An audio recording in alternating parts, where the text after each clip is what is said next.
அதெல்லாம் வேணாம், அமைதியா போய் நில்லு. ஐயோ சாமி, இவன் வேற. டேய் கூட்டு போங்கடா, கோவத்துல போட்டுற போறேன். உண்மையில தம்பி பார்த்துட்டு இருக்கேன், ஒண்ணுமே இல்லையே.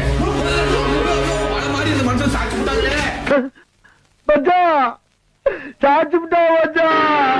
பண்ணுங்க, கரெக்டா 10 நிமிஷத்துல நான் வந்துடுவேன். ஓகேவா? தாத்தா என்னதான் புடுங்குறாருன்னு பார்க்கலாம். இப்போ நான் தனியா இருக்கேன், உங்களால என்ன பண்ண முடியுமோ பண்ணுங்க. இன்னும் ஒரு 10 நிமிஷம் உங்களுக்கு டைம். என் ஃப்ரெண்டு பண்ண மாதிரி உங்களுக்கு தைரியம் இருந்தா, துணிச்சல் இருந்தா என்கிட்ட பண்ணி காட்டுங்க. மாமா கோவம் வந்துருச்சு. இனி அவர் மேல ஒரு அடி பட்டாலும் எரிமலை வெடிக்குண்டா.